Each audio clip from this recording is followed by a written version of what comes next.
Sada će vam se obratiti glavni organizator ovog skupa. Čovjek kojeg su napadali, a dobro je znao s kakvom bagrom posla ima. Branio je Hrvatsku od prvog dana. Bio je sudionik Oluje. Bio je sudionik još mnogih drugih pothvata. S nama je ovdje danas ratni načelnik stožera specijalne policije, počasni predsjednik udruge specijalne policije, magistar pravnih znanosti, general Željko Sačić.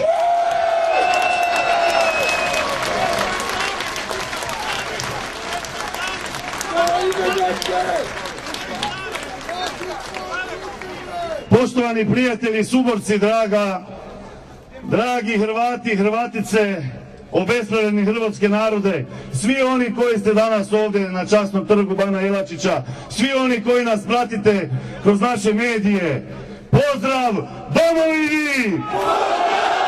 Hrvatski sokolovi glavu gore jučer su donijeli sramotnu presudu kojom su osudili ne samo hrvatske generale Gotovinu, Markača, osudili su njome, bar su oni mislili, hrvatski narod, osudili su njome 16.000 poginulih hrvatskih vitezova za slobodu domovine Hrvatske, osudili su njome našu žrtvu koju smo dali kao branitelji svoga naroda i svoje neovisne države, ali su se prevarili. Nećemo stati. Osudili nas jesu tendencioznom političkom presudom, ali povijest i dragi Bog je na našoj strani, istina je na našoj strani. Nećemo dozvoliti da revidiraju našu povijest Domovinskog rata, nećemo dozvoliti da od nas žrtava velikosrpske fašističke agresije naprave agresora. Dragi hrvatski narode, danas moramo pokazati jedinstvo za budućnost i našu i naše djece.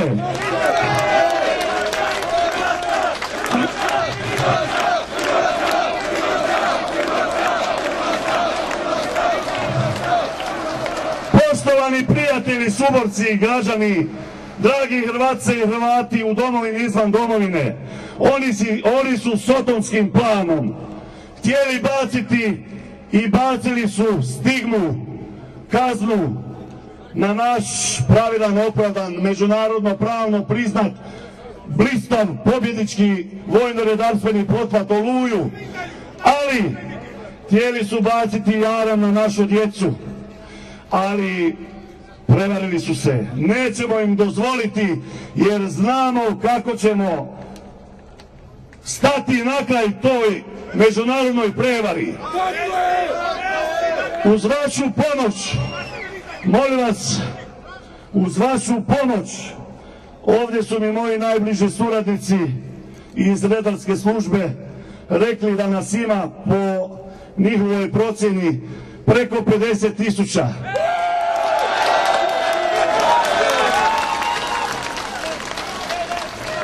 Okupljeni hrvatski narode, hrvatski branitelji,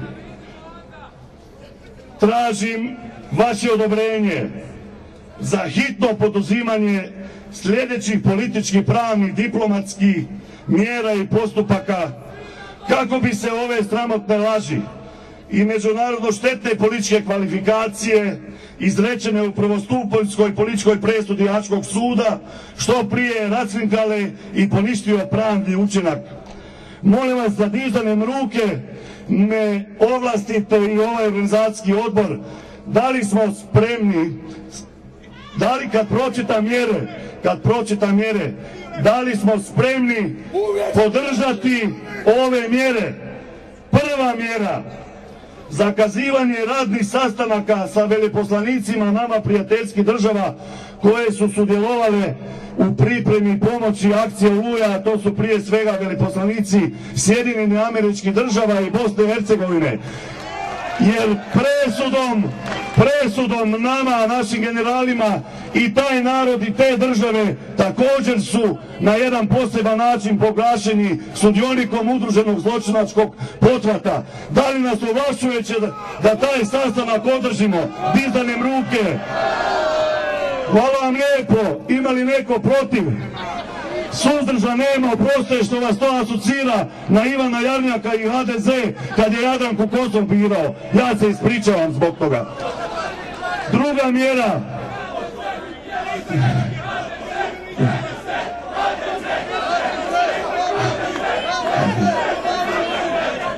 Pozdravljamo zastave američke, hrvatske zastave Izvolim Hrvatsku, skup koji se ovog časa održava na Splitskoj rivi u organizaciji naših prijatelja Izvolim Hrvatske. Pozdravimo u Splitu na Splitskoj rivi. Dragi Spličani, jug Hrvatske, uz vas smo sjever i jug i ujedinjen u borbi protiv nepravde. Druga mjera, obavijestiti odmah središnje vodstvo i glavnog tajnika NATO saveza, kojim kažemo i tražimo od njega da odmah vrati naše hrabre hrvatske momke iz Afganistana, iz cijelog svijeta u Hrvatsku državu, jer su oni sudionici akcije Oluja i zato smo zabrinuti za njihovu osobnu i pravnu sigurnost. Nećemo da ih neko hapsi izvan domovine i da ih sudi kao članove zločinačke organizacije. Jesmo li zato? Dignite ruke u zrak. Gospodo, pratite, jer smo svi digli ruke u zrak. Hitno, treća mjera, hitno organizirati plebiscitarno referendumsko izjašnjavanje našeg naroda, naših građana, kako po svim dijelovima domovine Hrvatske, kako bi se osnažila naša protestna nota koju ćemo uputiti Vijeću sigurnosti Organizacije Ujedinjenih naroda sa pritužbom na rad Haškog tužiteljstva i Haškog suda, jer se saborskom rezolucijom koju nažalost ni jedna politička elita proteklih 11 godina nije poštivala, saborskom rezolucijom iz 2001. i iz 1999.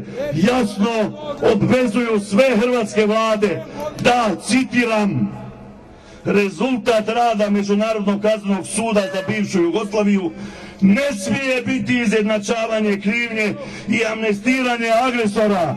Gospodo, izdali ste nas, niste poštivali svoju odluku u Saboru donešenu.